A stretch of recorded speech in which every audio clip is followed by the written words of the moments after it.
Well, good morning, good afternoon, or good evening, wherever you are in the world. This is the inaugural episode, the very first episode of the Cloud-Based Mayhem podcast. I've been threatening to do this for an awful long time, and I've finally gotten my act together. We'll see how this goes. This first show is really amazing. But first, what is this all about? What is the Cloud-Based Mayhem podcast?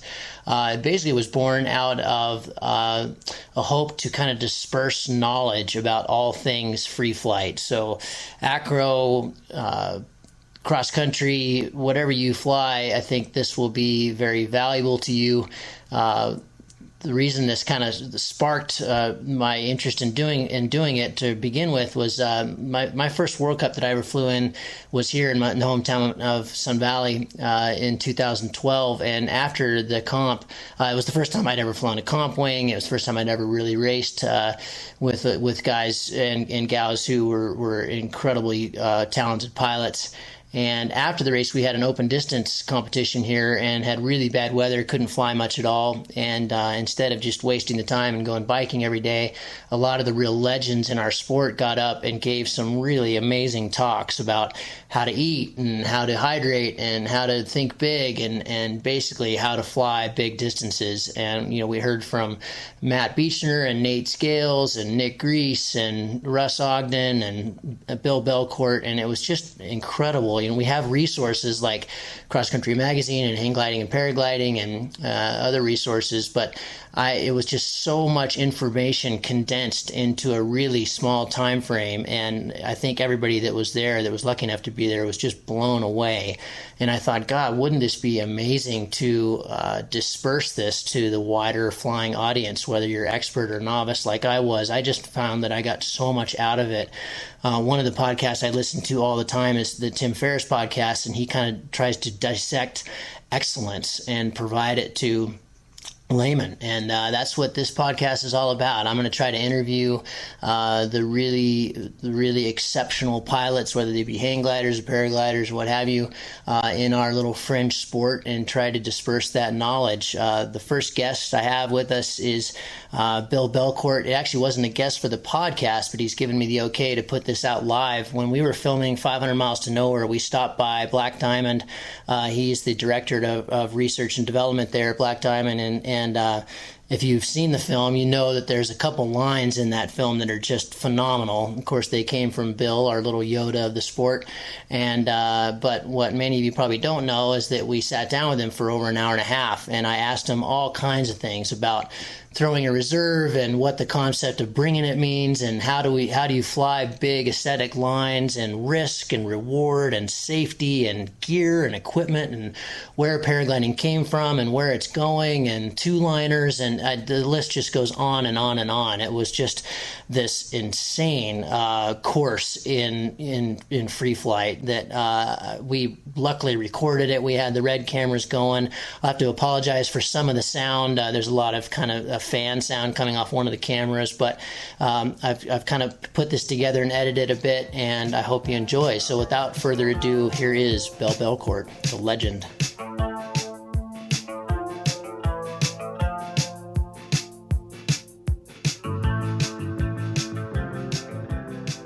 I'm Bill Belcourt, and I've been flying paragliders since 1989. And why paragliding? I know you've got a background in rock climbing and alpine climbing, but why paragliding? What attracted you to that sport? It seemed like a great descent tool for alpine climbing. Instead of carrying a bunch of ropes and equipment to get down off of something, you could just carry a small paraglider and fly off the top. That at least was the mentality in the late 80s. And as a paraglider myself, we all kind of see you as kind of the legend, as the one that really paved the way in cross-country paragliding. How did you make the transition from using it as a descent tool to using it as a traveling tool? It became obvious almost instantly that the paraglider had way more potential in it than just a descent tool, and I wasn't the first one to realize that. People I was flying with also had put that together sooner. My mentors, like John Bouchard being one of them, Todd Bibler being another one. They had realized the potential of paragliders to fly distance, and the glider design at the time was evolving towards that and away from being used as a descent tool. And if I think back, John Mittendorf, who was one of the badass big wall climbers and one of the early users of paragliders as a descent tool, he noticed that the speed increase of the new paraglider designs made them that much more difficult to launch in precarious places and use as a descent tool. So it was moving away from that to a flying machine that was just more capable of flying, not just getting down off things. What do you think of our aircraft in the year 2014?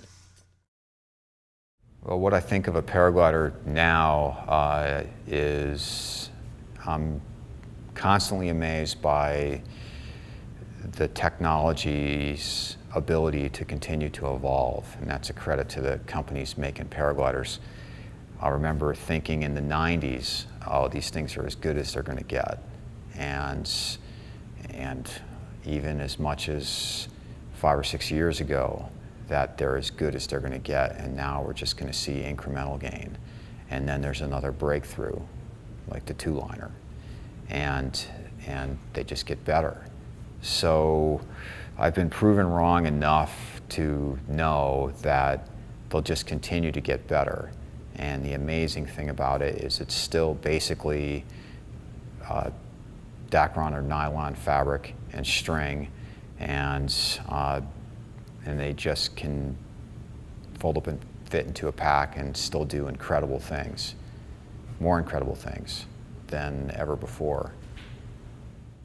Bill, just in the last couple of seasons, it seems like a handful of pilots here in the West have been flying these really big lines. You know, you and Dadam flew to Moab this year.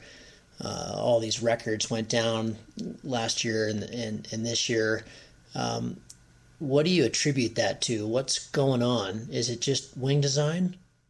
Days that you can go far is just a realization of years of planning and waiting. And you have some ideas in mind as to what you want to do with a particular day based on the conditions of that day, whether it be lift, whether it be wind speed, direction, and if you can work out your schedule to have that day to go flying. And if you have a plan in mind that you've been thinking about for a long time, then you're just much more likely to be able to execute on the plan instead of just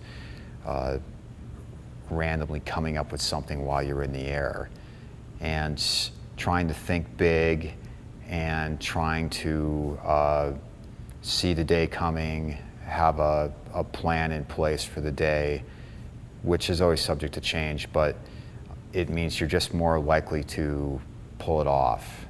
And there's been plenty of days in the past where I haven't thought big enough. I've only thought about a flight up to a certain point, only to arrive at that point with a little bit of day left, with no idea what to do next.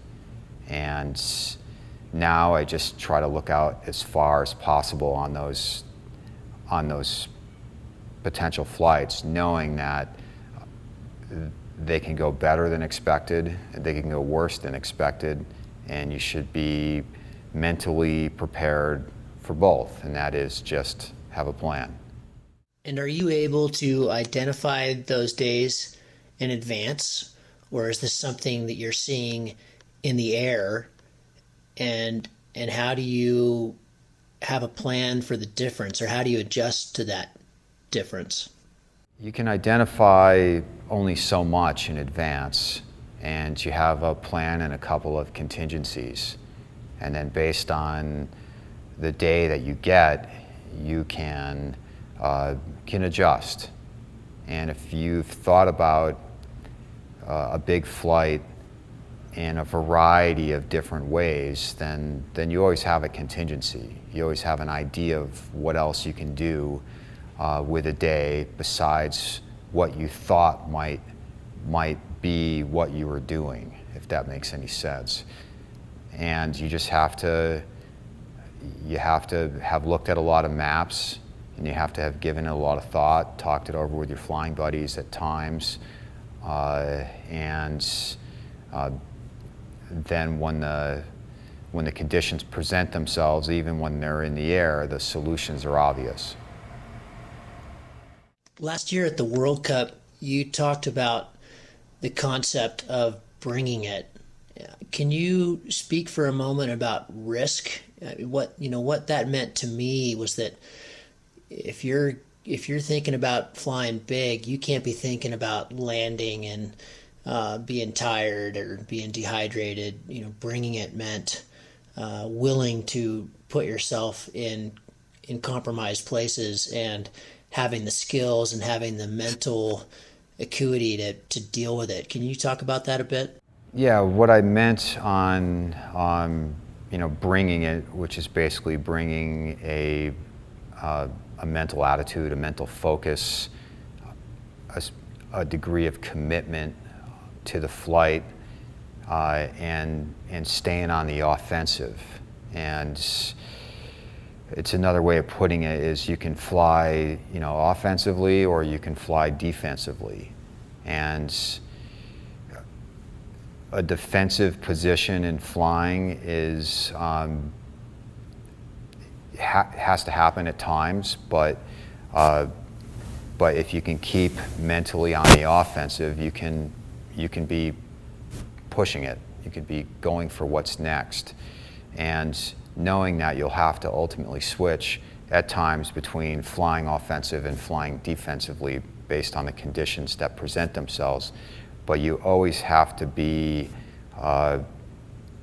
thinking about the goal, which is to fly a significant flight and to do it within a reasonable degree of safety. But these are not safe sports, and there's no guarantee of a safe outcome. So you have to use your skills and what you know to protect yourself, but at the same time to be pushing it. And it's a fine line at times, and you learn where that line is via experience. And if you're not out there training all the time, which is trying to fly these flights, then you're not going to have the experience, and you're not going to have a good sense of the line. So you have to go a lot. You have to test your theories. You have to have that attitude of bringing it when you're going for it, and you have to know when to switch from offense to defense. Last summer, we had in kind of short succession a series of just remarkable flights. Started off with Matt Beechner's flight of 193 miles from Sun Valley, and then shortly after that, Nate Scales went 199 miles, and then shortly after that, Nick Grease went 204 miles from Jackson. What's going on? What's changed here?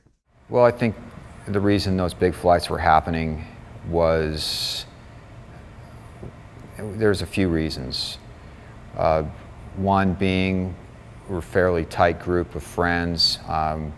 We talk all the time about trying to do something big. I was talking to Farmer about 200 miles with a two-liner, 2 for 2 is what I was calling it, and how that was an exciting thing for me to try to get to as a goal. And if we could all try to get there, it'd be hilarious if a bunch of us were focusing on the same thing. So that was happening. We were talking about it.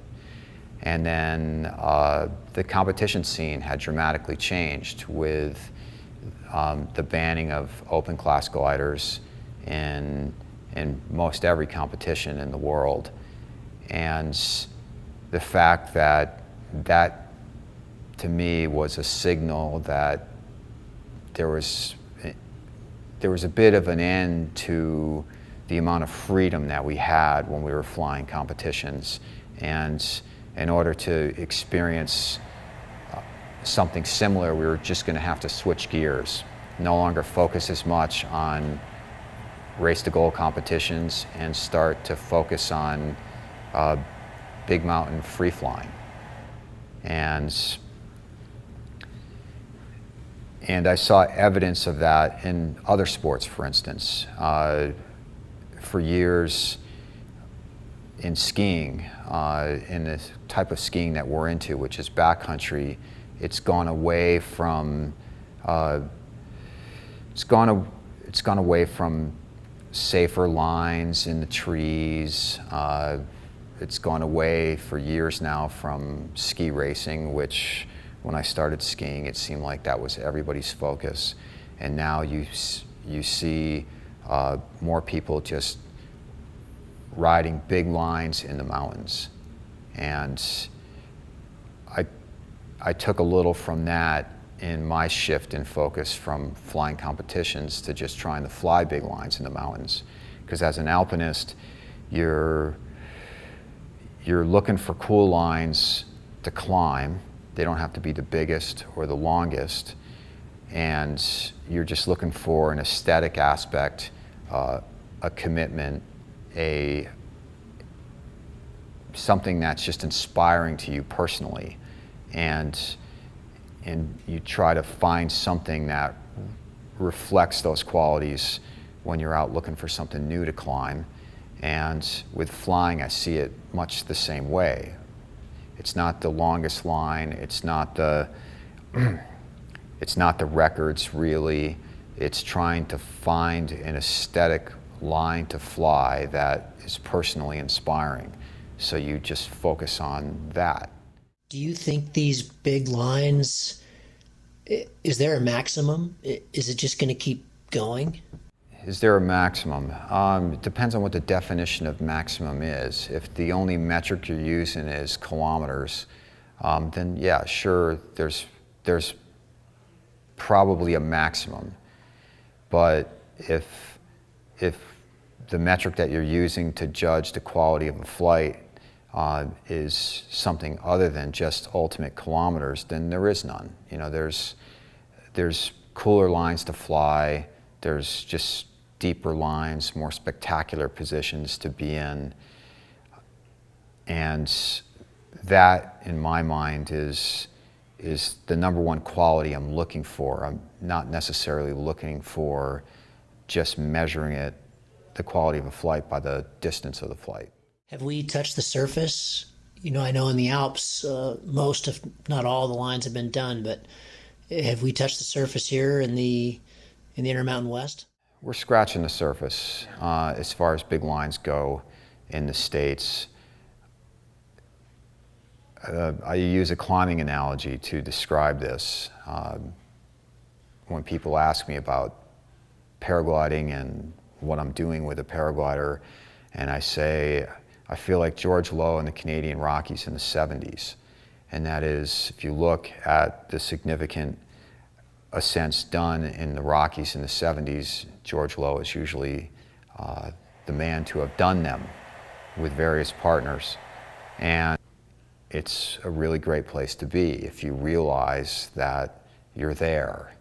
And I think we're here, and that's why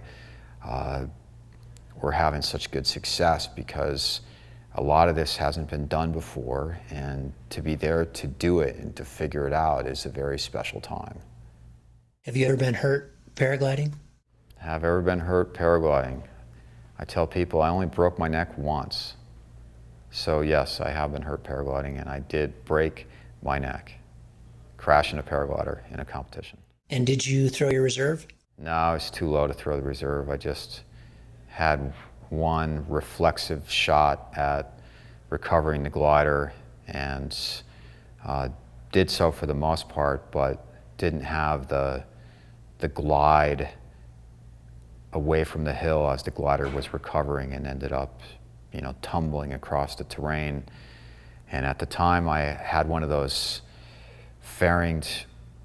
mildly fairinged helmets, like a time trial helmet, and it was what all the cool guys were wearing, so we had them as well. And as I tumbled across the ground, which I didn't impact very hard, the helmet managed to catch the ground in the crash and twist my head around and break my neck. But other than that, I didn't have a scratch on me. Have you ever thrown your reserve? I've thrown my reserve once, and it didn't help. Didn't help? No. What happened? You really want this story?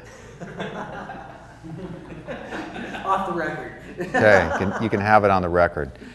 So it was PWC in the mid-90s, near the, what was it called? It was the one near the town of Lecco in Italy, Lake Como. There's a PWC that happens there quite often.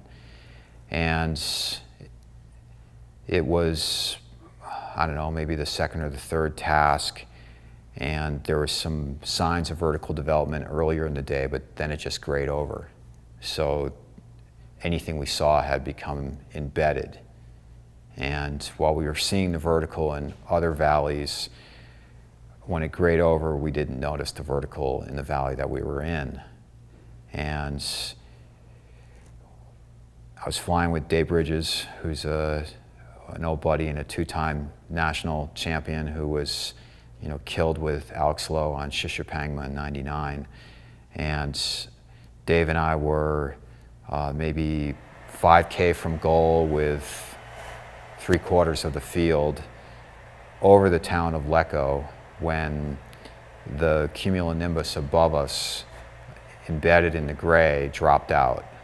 So we had one quick turn point to hit before we could glide over the goal line, and suddenly I was going down at about, 2,500 feet a minute, and I was thinking, man, this is some big sink. So I pointed the glider towards the last sun patch, figuring I'd just fly over there and wait this one out. And all I could do was point the glider in a different direction, but because of the sink, I couldn't glide anywhere. And then, I could feel the air get cold, and I knew that it was a cell and it was dropping. It was the very first stage of it dropping, and it was going to be trouble. So the dropping air turned to wind, and I, at that point, creeped out to the first soccer field I saw another glider just landing in. And before I could get into that soccer field, the wind started to pick up and blow me past it. So then the glider, I was flying a Firebird Colt at the time, which was one of the hotter gliders ever made, and was very susceptible to some dramatic frontals. So the glider would just disappear. So the glider disappears, but at this point I was kind of used to that with this glider, and I just get it back. And then I arrived at the next field I could land in, and then I got blown past that one, glider would disappear, I'd get it back, and now it's coming up on the town of Lecco.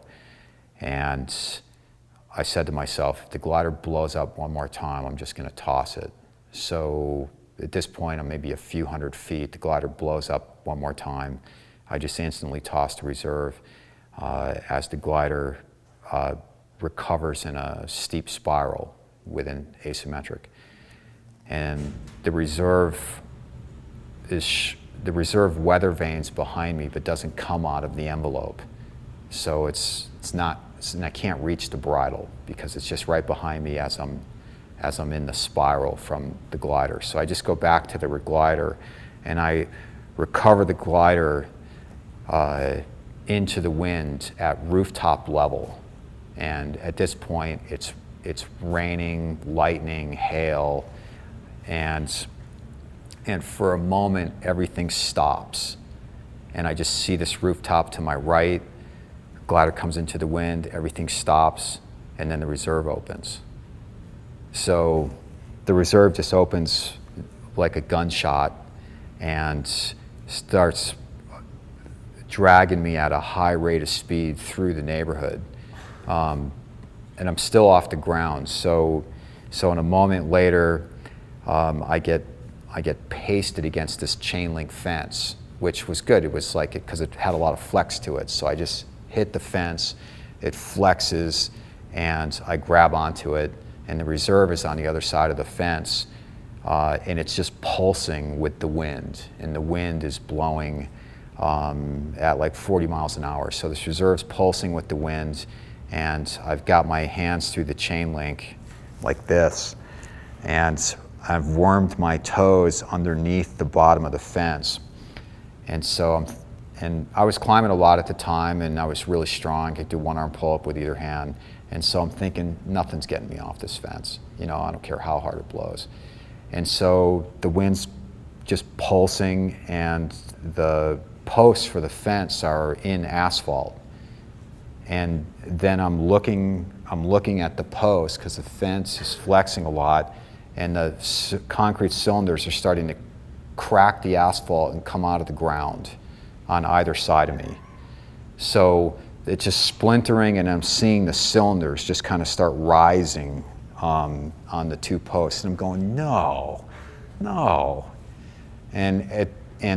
So I'm thinking, okay, now I got to get out of my harness somehow. And so it had 3 quick release buckles, and I just needed to be able to let go with one hand to be able to undo them, but it was really hard. So I eventually got centered over one hand, and then managed to unclip the buckles, and then just raise my arms really quickly until the harness just got sucked off me, and the reserve blew a couple houses away, and just got caught in some tree. So I was out. I was standing in the hail and the lightning and the rain, in somebody's driveway, and there I was. So I gathered up my stuff, and while I was doing so, old Italian ladies were coming out of the houses going, oh Madonna, whatever that means, oh my God, I guess. So one of them brought me like a double whiskey, and I just drained it. I could really have used another one, but my Italian wasn't that good.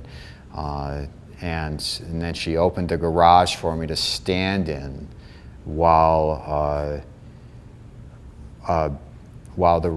until the rain stopped. So I'm standing in this open garage. I've gathered up all my kits, stuffed it in the bag, and the cops show up. So it's some Italian cop with a VW GTI, and he just motions me to throw my stuff in the car, and I do, and I get in the front seat, and he doesn't say a word, and he just drives down the wrong side of the street, runs people off the road with his lights on, and he drives to meet headquarters. And he doesn't say a word to me. He just pulls up on the curb in front of meet headquarters and just gets out of the car and just walks in. So I just kind of gather my stuff, and I'm walking in like 50 feet behind him.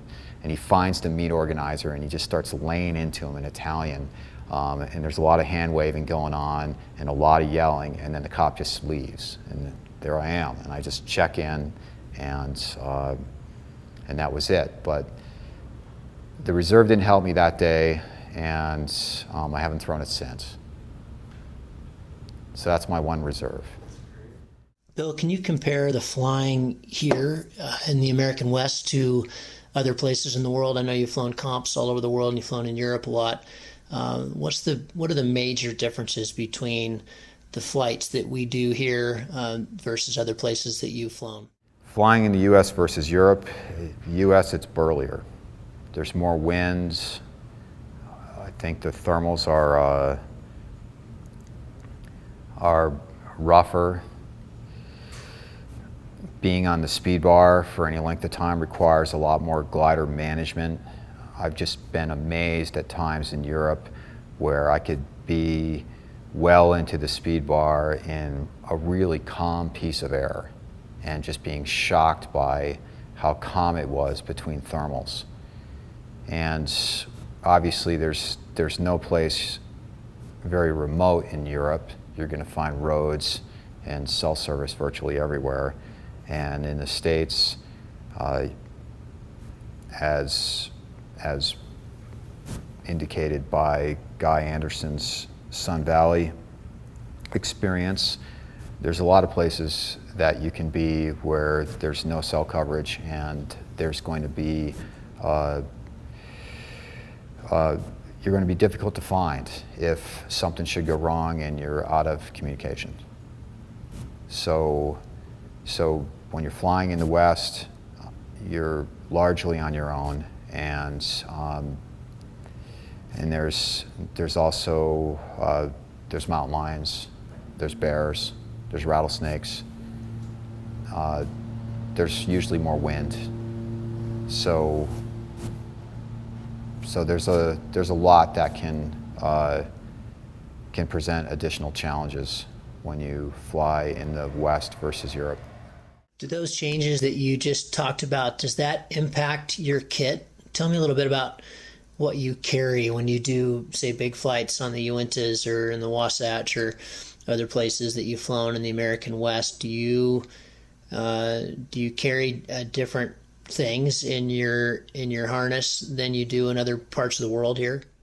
Perfectly honest, not really. Besides bringing some food, certainly if you're flying at altitude, you have plenty of clothes with you. You've got your glider. I'm not bringing much in addition to, I'm not bringing camping gear, if you will, because as an alpinist, the amount of stuff that we have with us just to go flying is more than an alpinist would have. And where you could potentially be sleeping is going to be less harsh anyway. It's not like you're high on some north-facing ice climb on some tiny ledge, shaking all night, because that's really what the high end of alpinism can involve. If you're landing out in the middle of nowhere, you're not as high. You've got this big paraglider you can sleep in, and if you've got a GPS, you can find some trail systems or whatnot and just walk out. It's like a long approach for going climbing, just in reverse. So I don't really think you need to have a lot of stuff with you besides the basics: food, water, and your gliders, your shelter. What about oxygen? We're really the kind of only group of pilots in the world that have tanks in our houses and stuff. What do you think about oxygen? It's a necessity out here. You're getting to the legal limit, which is about 5,500 meters or 18,000 feet, and your cognitive abilities are much less sharp if you're not flying with O2, and even if you're flying with O2, you're still a bit compromised because the systems aren't 100% efficient and the tanks don't last the entire day, especially if it's a day where you're staying high for a good chunk of time. You're using up that O2. And in order to make good decisions, in order to stay warm, and to have some visual acuity to pick out either climbing birds or good places to land or power lines or whatnot, you need that O2 to stay sharp enough to stack the deck in your favor as far as making good decisions and staying out of trouble. You've inspired a huge number of people over the years. Who inspired you? Well, who inspires me, and I've said this before, and that's anyone pushing hard for nothing. And that's what paragliding to me is been about, and that is, here's an obscure sport, just like climbing used to be an obscure sport, and you're trying to realize your own potential in a place where no one sees and no one cares. And there's a purity in that. And there's a lack of distraction that goes with it. And it's just you and the elements. And that's it. You know, so it's a real personal experience. So in alpinists before me, like some of the names I've mentioned earlier, whether it be Bouchard, George Lowe, or Todd Bibler, George never got into flying paragliders, but Bouchard and Bibler did, and they came from alpinism, and that was a sport which the basic premise was doing the most with the least. And I see a paraglider as the ultimate flying machine because it is really the least. So you're doing the most with the least with a paraglider, and you're doing it in a very similar way to alpinism. And you're far from the public eye when you're doing it, and there's no corruption from that. And you're just doing your craft for you. And when you have some friends you can do it with, it makes it all that much more special. But anything I've done relative to inspiring anybody else is, all I'm doing is passing the baton as it was passed to me. And it's the obligation to pass the baton next to whoever gets it. And that's how it goes. Well, that is it for the inaugural Cloud-Based Mayhem podcast. I hope you enjoyed all that. I certainly did. And next up, well, I don't know who I'm going to be interviewing next. We've got quite a few candidates, a couple things in the hole. Maybe we'll talk to Nick Grease, who is our U.S. champion and just returned from the Worlds down in Colombia recently. But anyway, stay tuned and hope you enjoyed it. And this is over and out from Gavin McClurg. Cheers.